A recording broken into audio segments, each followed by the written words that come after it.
All right, quadratics, square root method. Square root method. We have sort of already halfway learned this method. Just like yesterday, we had already learned how to factor. It's the solving part that we needed to add to it. What does solving a quadratic do?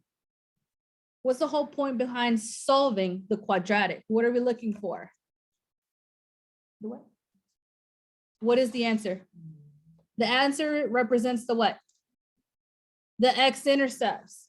The x-intercept. So you're going to use the square root method or the method that you learned today whenever your equations look this way.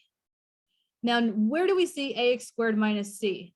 It looks similar to one of the equations on your reference chart, not 100% like it, but it still represents the same type of equation. Which one is it? Standard form, where you have ax squared plus c. All it's missing is bx. That's just like having a 0 in the middle or something, but it's still considered standard form. Is it this one? No. Next. Lord. Here. What is it? Am I still recording? Yeah, I am. Lord.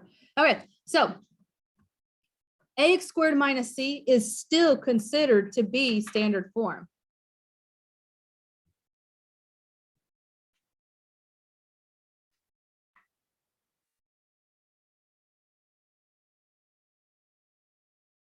It is still considered to be standard form.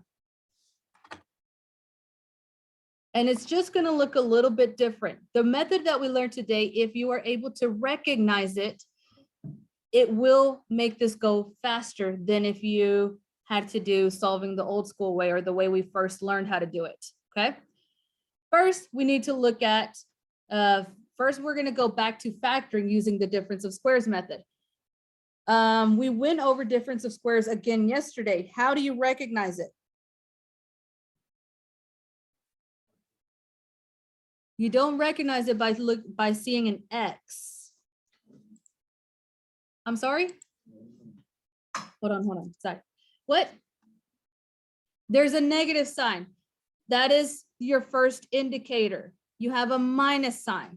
That's where the word difference comes in, because there is a difference means minus.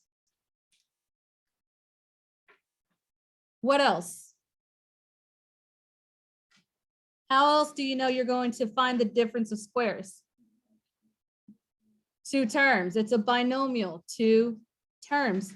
When we use the diamond, that is because we have three terms, but we only have two terms here. So we are going to have to take what of both of those terms? The square root. So let's take the square root of both terms. What is the square root of x squared? X, and the square root of 9? 3. Okay. Now, remember, do not include that negative into the square root symbol. This is just so you can identify or so you can recognize what method you're supposed to be using. Now, where do we put that x and 3? In parentheses, create a couple of binomials. X and 3.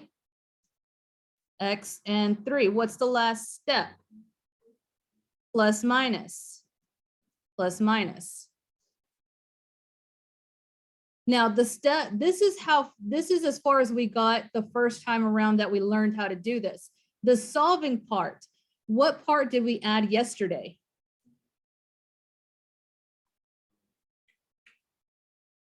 Set each equation equal to 0.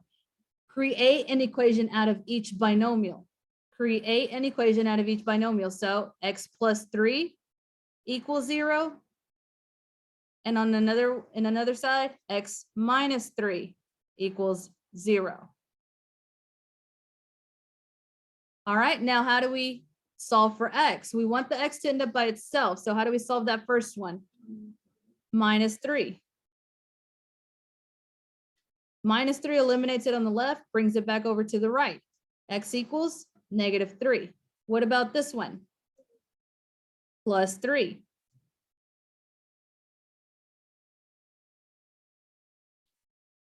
X equals +3. highlight those two numbers, the -3 and the +3. We already saw it yesterday. What do both of those numbers represent?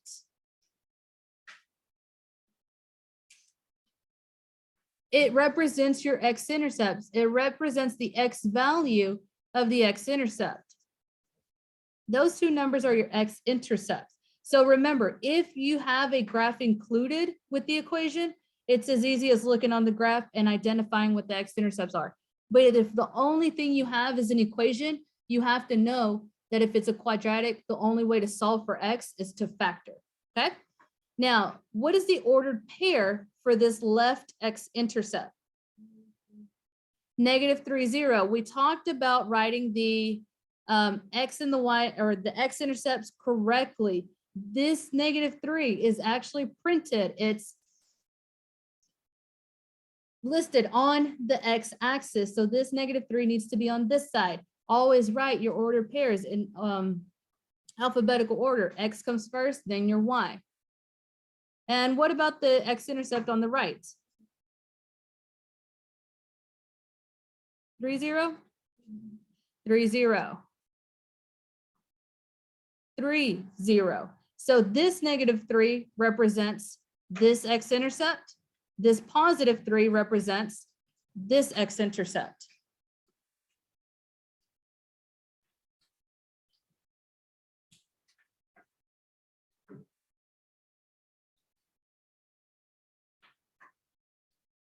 Now let's compare it to this equation.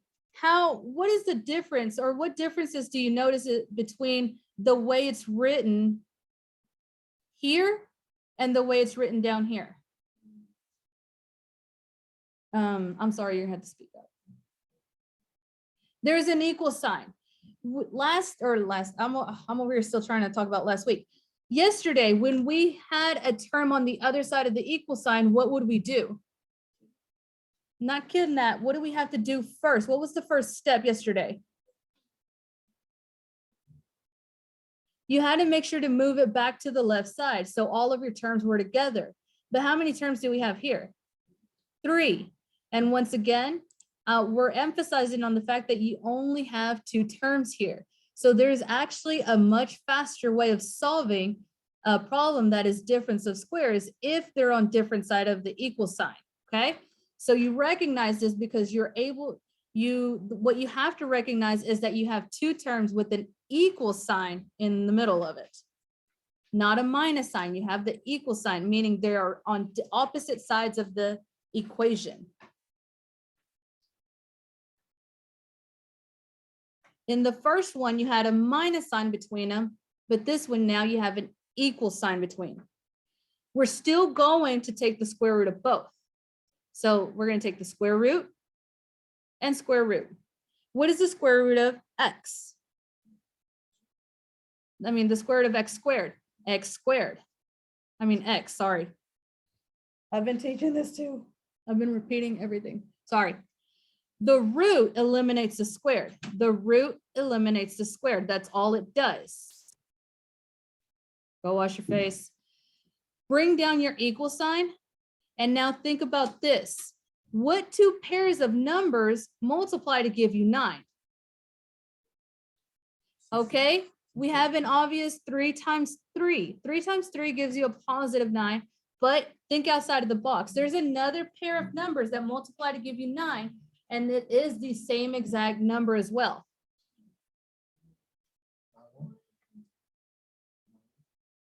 It is 9 and 1 the same number. -3 times -3 also gives you a +9. Same exact number. So both positive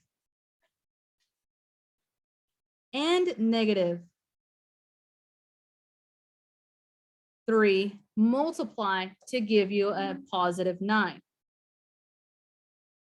Now we combine both of those signs, the positive and the negative, creating the plus-minus symbol.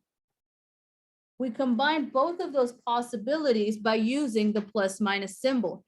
This plus-minus symbol represents, or it yeah, it represents being able to multiply both a positive 3 times positive 3 to get you 9, but also negative 3 times negative 3 to get you 9.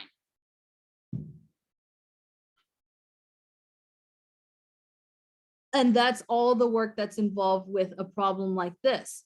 Positive 3, negative 3. One of my x-intercepts is a positive 3. One of my x-intercepts is a negative 3.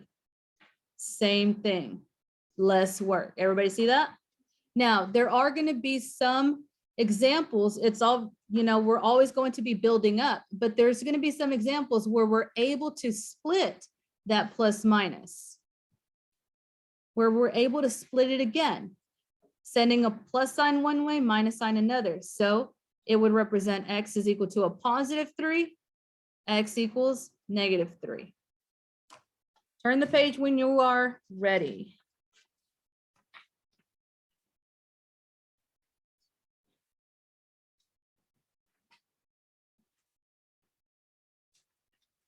All right, so let's solidify that plus minus. Let's make sure you guys actually learned it or understood what that meant. First things first, we're going to be highlighting every key word that lets us know we're looking for an x-intercept. In number 1, 2, and 3, what is the word that represents x-intercept? Roots. The only way to find the root is to solve the quadratic equation. You cannot solve for x if there's an x squared somewhere in there. You have to factor it, x-intercept. All right, so in order to find the roots of 49, we have to take the root of it. What two numbers multiply to get 49? All right, 7 times 7 gives you 49, but what else? -7 times -7 also gives you 49. How can we combine those two 7s to make one answer?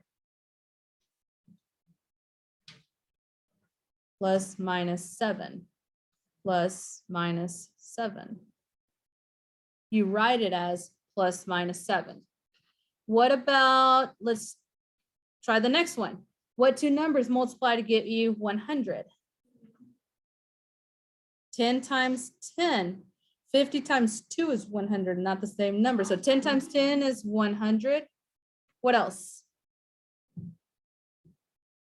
All right, so how can I combine those two answers to create 1? Plus minus 10. Can I help you? What in the middle of why would you come in the middle? All right, what about square root of 20? What happens if you type in the square root of 20? Go work with Keandra.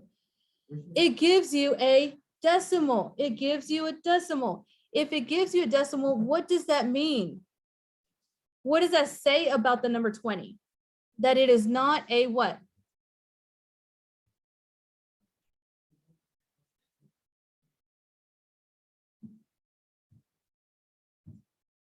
It's not a what? There, it is an x-intercept. It's still a number. Perfect square. There you go. It's not a perfect square. Boy, it's not a perfect square. So you cannot get a whole number when you have the square root of 20. It's still a number. It's just not a pretty number. So when this happens, you simply leave it under the square root and your answer would be plus minus the root of 20. Plus minus the root of 20. You just leave it under the square root symbol, okay? On the STAR test, yes. Number 4, what's the key word? What word tells us that we're looking for the x-intercept? Solution. Now, the only way to find the solution of a quadratic function, if it was a linear, we could solve for x, but we can't solve for x because this is a squared. The only way to do it is to factor x-intercept. Now, we're going to go ahead and take the square root instead of moving the 36 back over because we have that equal sign in the middle. So square root, square root. What is the square root of x squared? X. And what about the square root of 36? not just 6. Plus minus 6. Positive and negative 6. Positive and negative 6. Plus minus 6. They want to know both possibilities. Here, they want 2 separate answers. So that must mean we have to separate that plus minus symbol. Send the plus sign one way, minus sign the other. So we get x is equal to 6. X equals negative 6. X equals 6. X equals negative 6. With me so far, questions? All right. Everybody have that? Let me know if I need to slow down because I think it takes a lot longer writing it in person. What is the keyword in number 5? Solution. The only way to solve a quadratic is to factor. But since these are on opposite sides of an equal sign, we can go ahead and take the root. The square root, the root symbol eliminates the square. That's all it eliminates. It just eliminates the square. And we're left with x. What is the square root of 12? You get a decimal. So what do we have to do? Just keep it. Keep it the same. Leave it under the square root. Plus minus the root of 12. And that is my solution. That is how your answer will look. X equals plus minus root 12. Questions?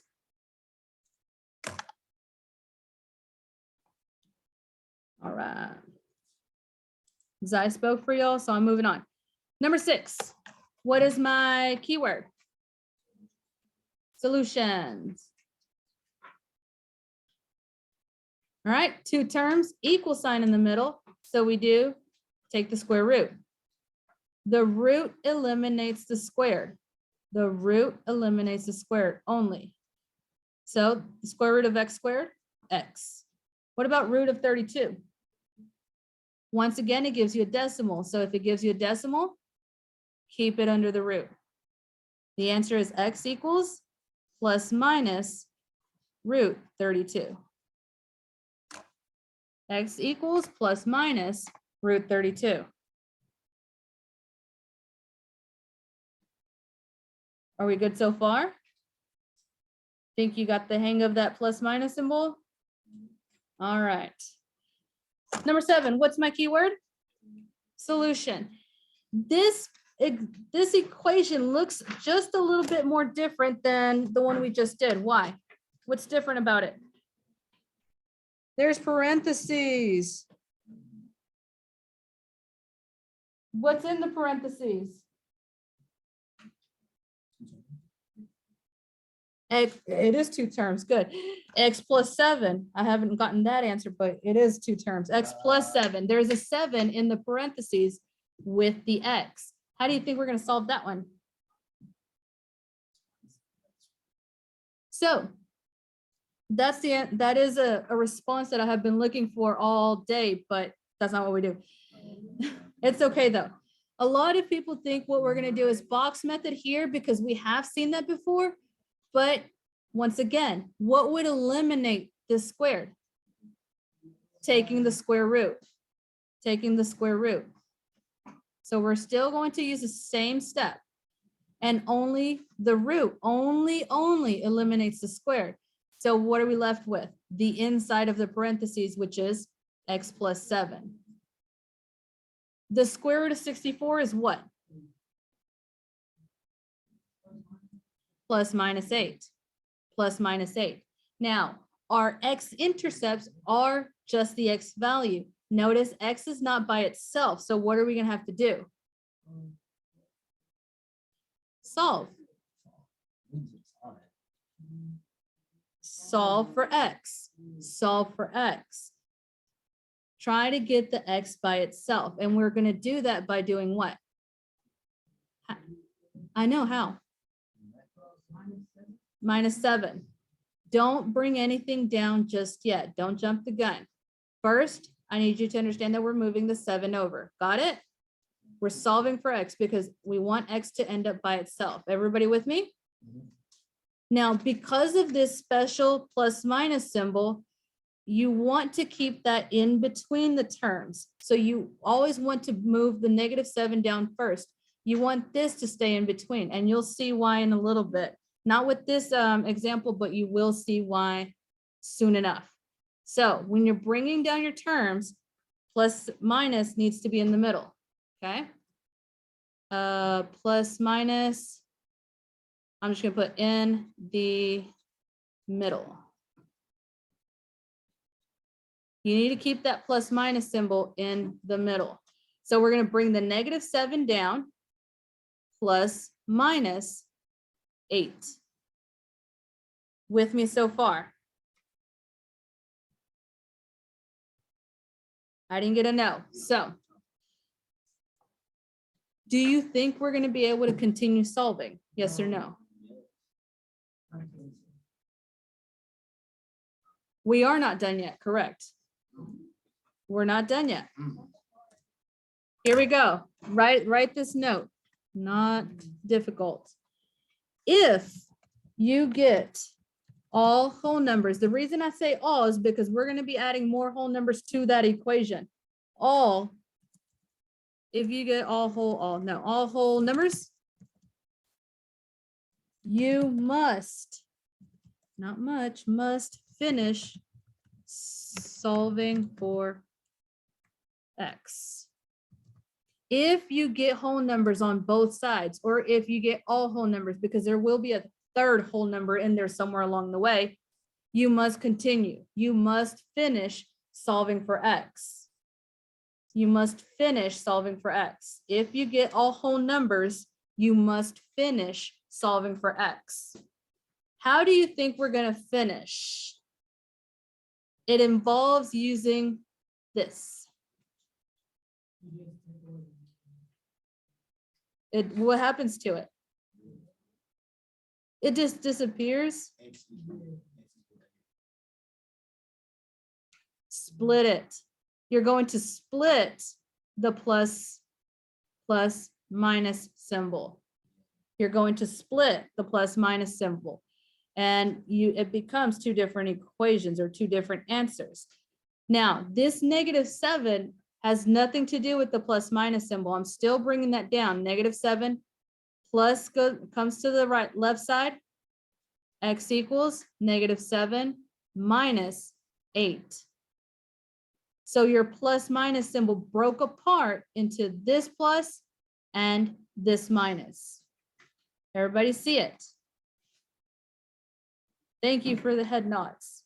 So from there, let's finish it up. What is -7 plus 8? 1. What about -7 minus 8? And we have finished solving. Those are your two, what? Nope, it's not a binomial. Solution, and your solutions are your x-intercept. Correct. Turn the page when you're ready.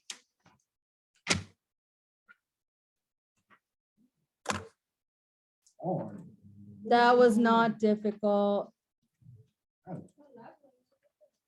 All right, number 8. How do we know we're looking for our x-intercept? Solution, but this one is specifically asking for the positive solution, So just keep that in mind as we're solving this. Just because it asks for the positive or the negative does not mean it's less work. You still have to do everything, unfortunately. So same type of example, you eliminate the squared by taking the square root. The root eliminates the squared and the squared only. So you're still left with x minus 5. What is the square root of 25? Plus minus 5. But x is not by itself, so we need to solve by doing what to this 5? Adding the 5. When I move that 5 over to the right side, I need to make sure to bring what down first? The 5 that I just moved. So this 5 comes down first. The plus minus must be in the middle. We have whole numbers on both sides, so we must finish solving. The only way you can finish solving is by splitting that plus minus apart. Sending your plus sign one way, minus sign another. On the left side, you get x equals 5 plus 5. On the right side, x equals 5 minus 5.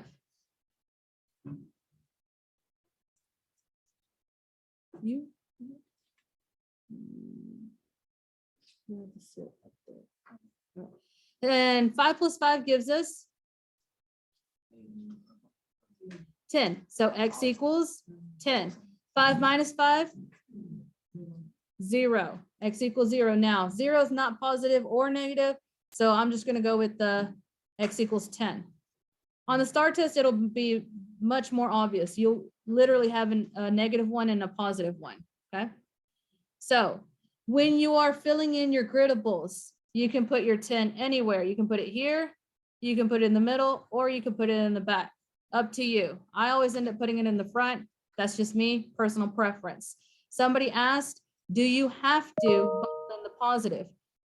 You don't, but I would, because I would be too nervous thinking that they're going to count it wrong just because I didn't put a plus sign. For sure, 100%, you have to fill in the negative. But for the positive, I know in my mind that for the positive, you don't have to, but I'm self-conscious about stuff like that. All right, here we go. Number 9 is asking for what? Negative, but how do we know we're looking for an x-intercept? Solution. So let's take the square root of both. Let's pick up the speed on this one. The root eliminates the squared, so you're left with x minus 3. What is the root of 16? Yeah, plus minus 4. X is not by itself, so we have to solve by doing what to the 3? Adding 3. Bring x down. And where does the 3 go? In the front or the back? Front. So 3 plus minus 4. Can I continue? Split it. See, you answer all the answers. Then why don't you show me that? X equals 3 plus 4. X equals 3 minus 4. You have split the plus minus. Raise your hand if you need me to wait.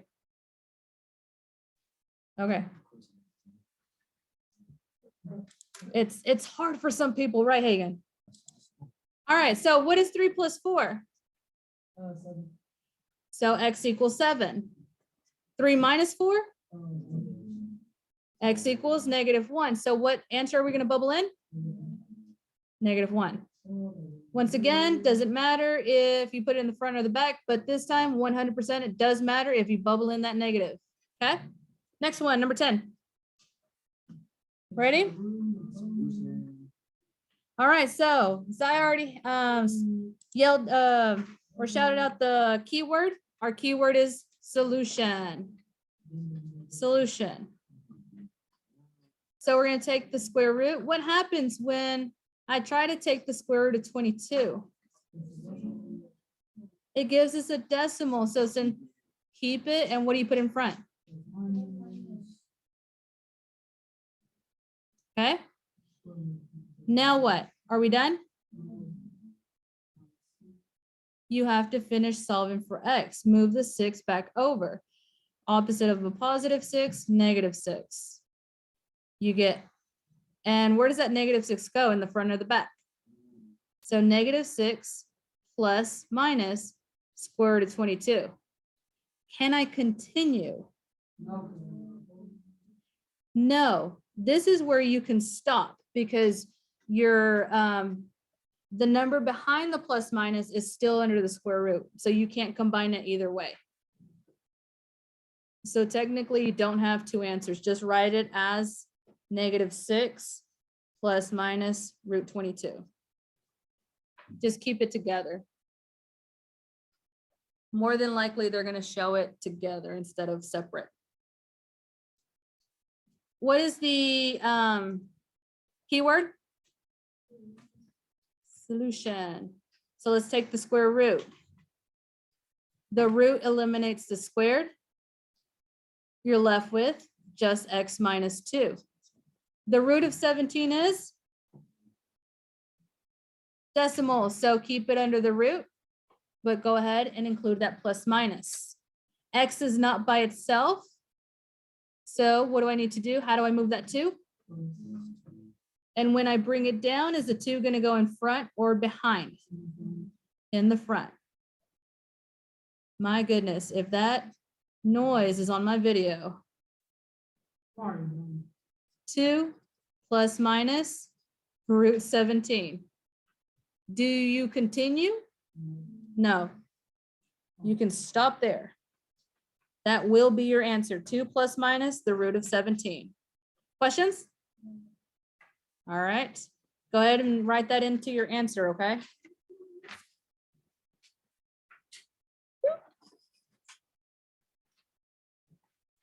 All right, number 12.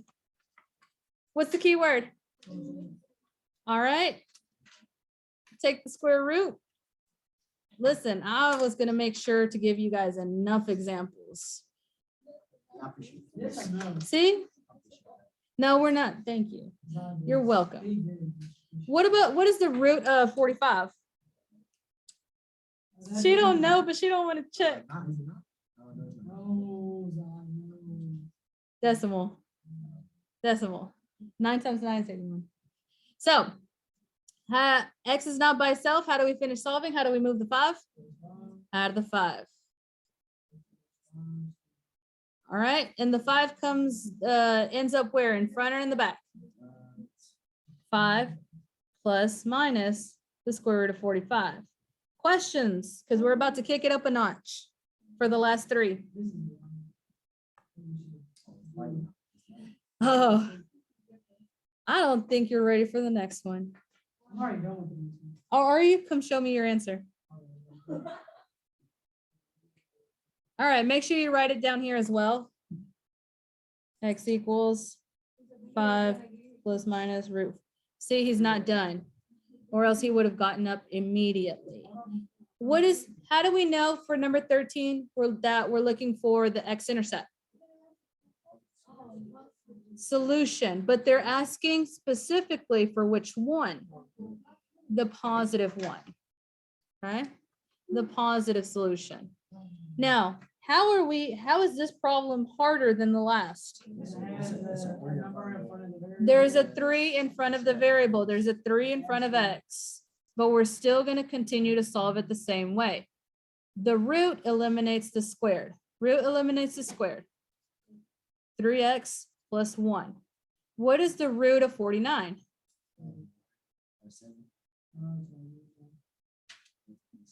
Thank you. Make sure you include the plus minus.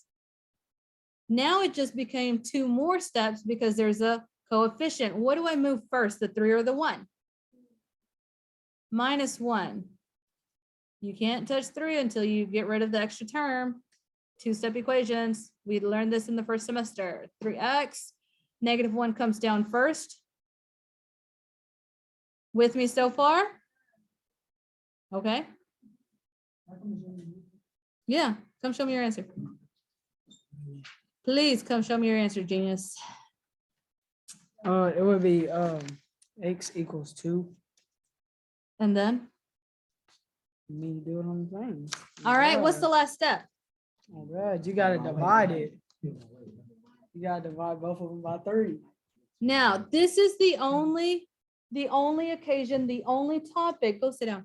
The only topic where I will allow you to divide under everything, because if you think back to linear equations, y is equal to mx plus b, when we were solving, I would tell you every single time, divide by every single term, divide, divide, divide. We're not going to do that with this one, not this one topic, okay? So we have negative 1. It gives us negative 1 plus minus 7 over 3. Do we stop or do we continue? Why would we continue? Not because of the fraction. What did we say? What did we write down? Whole number, whole number, whole number. You have whole numbers in all three spots. So now we're forced to split your plus minus to continue. On the left side, I get x equals -1 plus 7 over 3. On the right side, x equals -1 minus 7 over 3. There is your plus minus. Is everybody with me so far? Why not?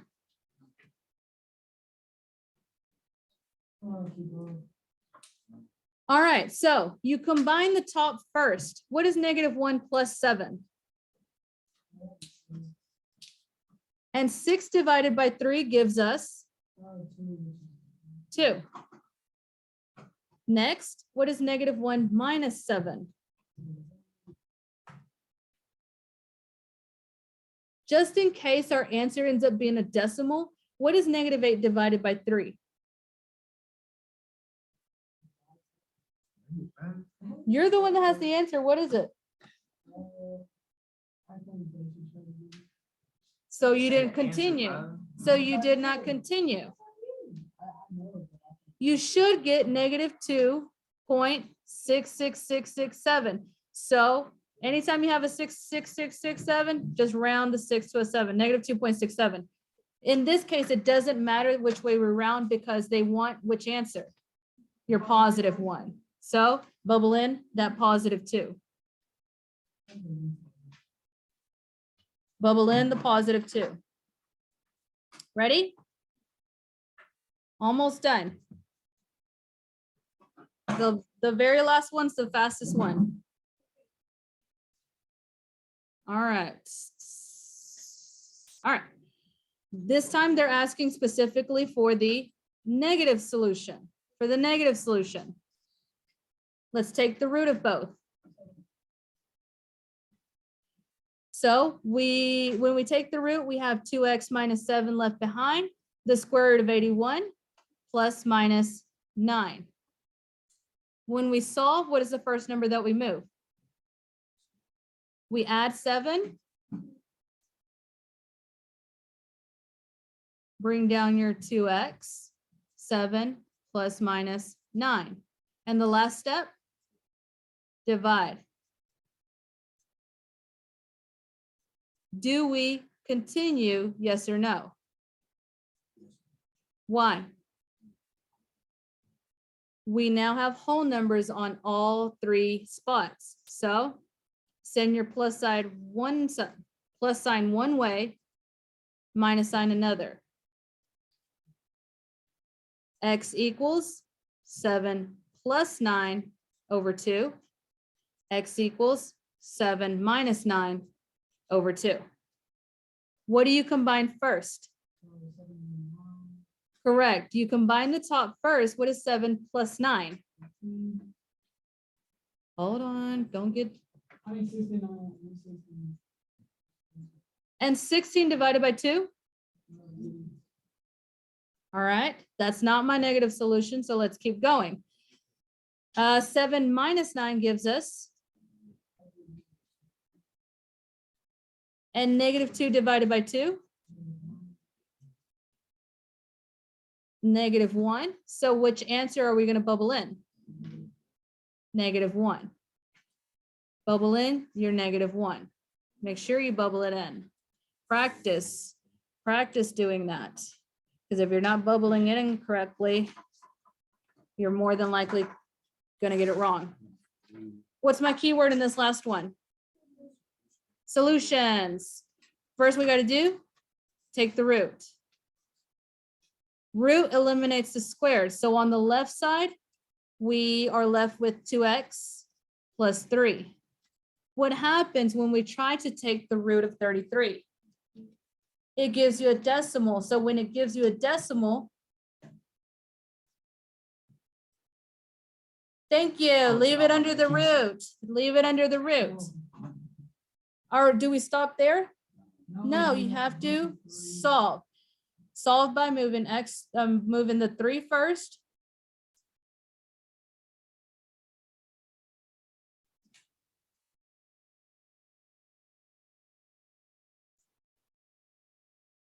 Bring the -3 down. So -3 plus minus root of 33. And what is the last step? Divide by 2.